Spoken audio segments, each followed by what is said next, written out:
Hey everybody, this is Perch, and it's time for something a little bit different. Will be a little bit fun. So I'm trying to put a little visual cue on the screen to indicate that some of this is a little tongue-in-cheek. So please, please, please, find that sense of humor. It's in there somewhere, in your pocket, under the desk, I don't know, wherever you happen to be.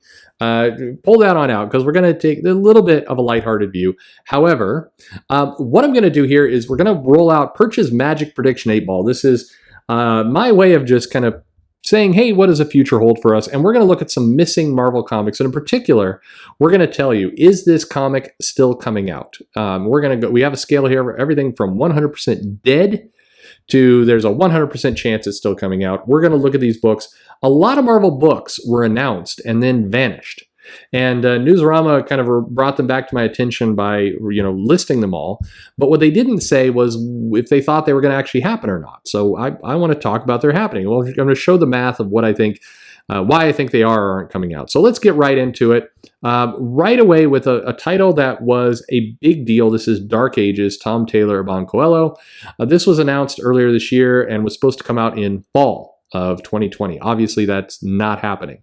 So it's like the power went out, and it was called Marvel Dark Ages, and looked like maybe some kind of crazy disaster level, pandemic-y, maybe zombies. I don't know what's going on. Probably not zombies. Taylor's got that wrapped up with Deceased.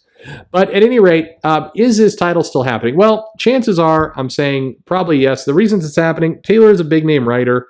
Will Marvel really let that project go after doing this initial work? Seems unlikely. The story is set in Elseworlds Marvel Universe, meaning it can happen anytime. They can schedule it around whenever they want. Could be a big summer event for next year. Who knows? And it was part of Marvel's Free Comic Book Day, which indicates that they were putting some muscle behind it. If they do cut it, this would be their biggest cut that they've done. On the negative side, counterpoint, Taylor's getting busy at DC, and Iban Coelho has started to do other things. Or something now, right? Or Thunders, I don't remember. And until the pandemic is over, does Marvel really run a into the world type comic? Don't know. But all that said, I'm saying there's a pretty strong chance this is happening. Feels close to 100% chance. Definitely very likely that eventually we're going to get this Dark Ages book. So moving along, we've got Darkhold Alpha. So this was announced by Steve Orlando, and this was this big Marvel project.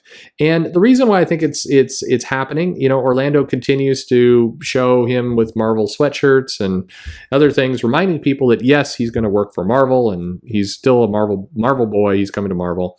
Scarlet Witch is something that Marvel's going to want to continue to advertise and promote. Definitely, they have Doctor Strange 2 coming up, so it makes sense that they'd want to kind of put a stake in the ground with this one. On the other hand, you would think they would have gotten their crap together and gotten this out, especially as a Scarlet Witch kind of featured book, in time for Scarlet Witch Vision, WandaVision, not Scarlet Witch Vision, WandaVision on Disney+. But they're not going to make that date. Cian Tomey seems to be getting into other projects. This probably isn't a top-selling book. Do they really want Steve Orlando, who they consider a big get over at Marvel, to go into something that's likely to not do very well? Don't know. All that said, though, still, I think this is pretty likely this eventually happens. It's possible they reroute Steve Orlando into something else, and I think there will be some retooling of this book, but it feels likely this is going to happen at some point. Then we have New Warriors. Who doesn't remember New Warriors? This was, I think, roundly panned by all kinds of people. But in the positive side, they already invested some money into this title. They got character designs by some of the stronger members of the company. And keep in mind the original pitch. Everybody crapped on Daniel Kibblesmith, but editorial also brought much of the pitch. So this wasn't a solo man job, and so it's those ideas are still stuck around in there. And Marvel still wants to kind of play in this new heroes of tomorrow. This seems to be something that they think is a good idea.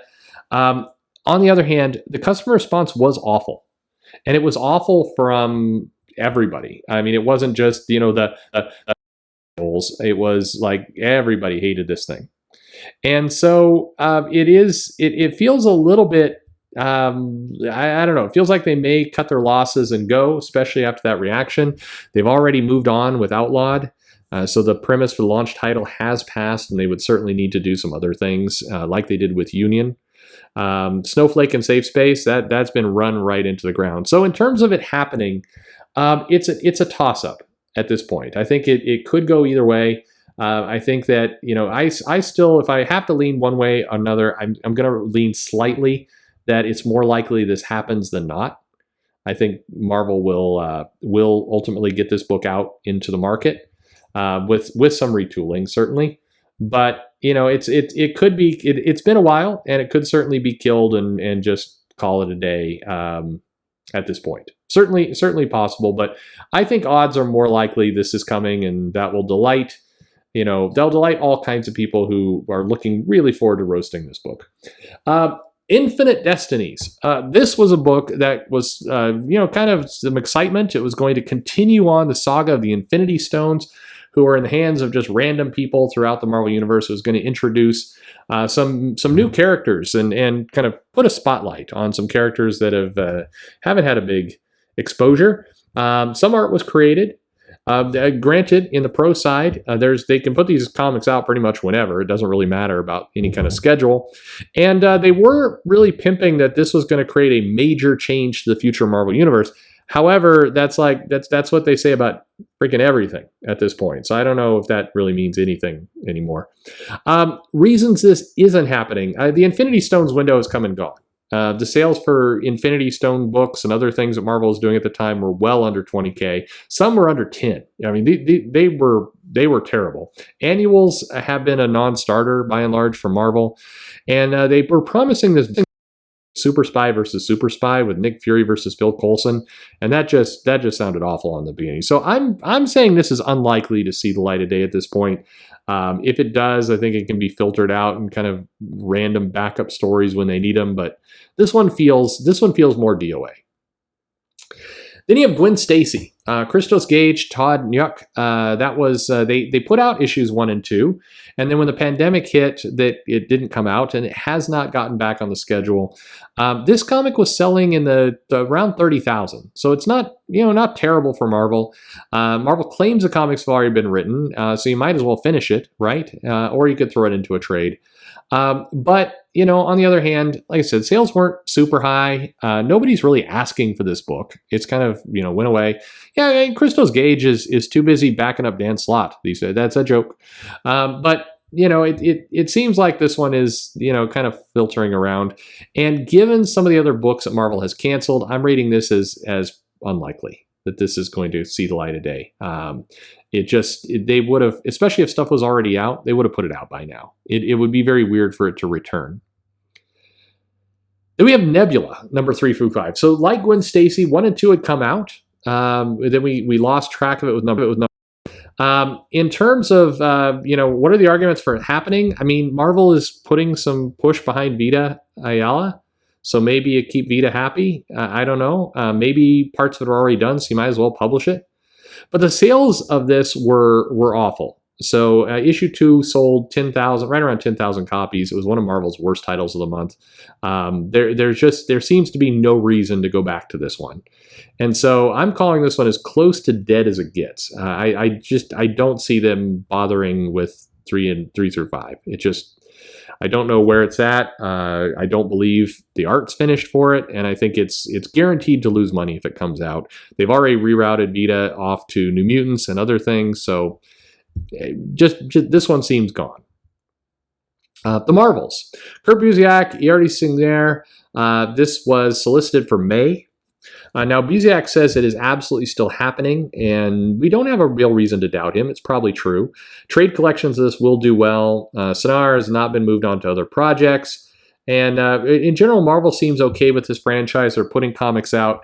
That said, the individual copies of Marvel Snapshots and some of these other books they're not doing very well.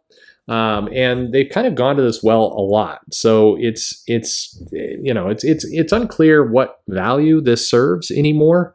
But like I said, Busiek is really claiming it's still coming. He is saying that Marvel's just trying to find a spot for it. And I believe that's true. It does line up. I believe this title is coming still. America Chavez, Made in the USA. Kalinda Vasquez, Carlos Gomez. was scheduled for May. Why is this happening? There's a million reasons why this comic is absolutely happening. There's a Disney Plus show that was announced. She's going to be in Doctor Strange 2. The actress that they've cast for America Chavez is much younger than how she was presented in Gabby Rivera's comic. And you might notice that Marvel's is drawing her slightly younger. Not completely younger, but they definitely seem to be trying to align it up with more of a fun kind of look and feel. And definitely, it's a we've only seen a little bit of art, but it seems very different. Disney definitely they don't want Yara Flor to run away with the Latin market. I think that's I'm not making that up. Marvel has stated that directly, and they just want to they want to get this comic going again. They want a Project Velasquez. What are the reasons it wouldn't happen? There's none. This comic is as safe a bet as you get. There's a 100% chance this book will come to market. They're just going to find a window, probably a little closer to when the Disney Plus series comes out, so they can have a nice trade in the market by the time it's out. Punisher versus Barracuda. This had the creative team of Ed Brisson, Declan Shalvey. This was scheduled to come out in April. What would be the argument for it happening? Well, from what we understand, the majority of this series, of a 5-issue series, are all written and drawn and are in the bank, so to speak. And Marvel did want to bring Barracuda into the Marvel Universe and do something there. Unfortunately, bad news. So first of all, Declan Shalvey, I don't know why I keep saying it that way, has been reassigned to other projects. Ed Brisson has his exclusive contract with Marvel has expired. They canceled Ghost Rider and some of his other projects. Nobody is saying there's bad blood there, but there seems to be. And there's increasing reluctance to do projects with the Punisher. So unfortunately, this one is seeming more unlikely to ever come to market. Silk. So Silk was a title that was kind of announced, felt somewhat optimistically. They did want to expand they want to expand the Spider-Man universe's titles. They wanted to start to do some things that are written, drawn, and kind of marketed to the Asian market, particularly with comics that they could sell overseas. Many pieces are already created from this title. However, on the negative side, we are seeing increasing weakness in Spider-Man spin-off books. Marvel's pulling back on several of their projects.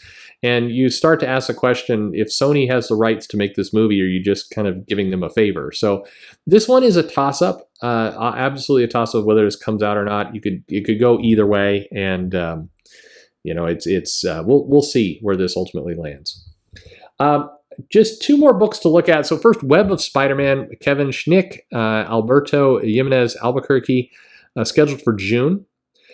This comic is highly likely to come out. It's connected to a Disney Parks project in California. Apparently, it's got a theme park tie-in to it. Much of the title is reportedly finished. They did reschedule it and put it on the books for December, but then they delayed it again, most likely because Disneyland in California is still closed. But we are seeing increasing weakness in Spider-Man books. The comic tie-in for the Age of Resistance for Star Wars didn't do terribly well. All that said, this comic still feels very likely to come out at least as some kind of marketing book. I wouldn't be surprised if this came out as a trade or some kind of in-park exclusive when all is said and done. But I think we'll see at least some part of this in market eventually. And then finally, the comic that irritated me, How to Read Comics the Marvel Way, which just felt super arrogant. Christopher Hastings, Scott Koblish. This is supposed to come out in April as a series of some kind. I don't know how many issues there, but this was kind of taking off of the How to Draw Comics the Marvel Way, but this was for reading. But reportedly, initial interest and orders were quite poor. Nobody at Marvel is talking about this book. It's unclear if anyone at Disney still cares about it for that reason. I think it's pretty close to dead. May still come out in some form or another, but if anything, this feels like something they'd push out on digital to get it out the board if work has already been done. But anyway, there you go. There's some Marvel comics and where I think they go. So what do you think? Am I right? Am I wrong?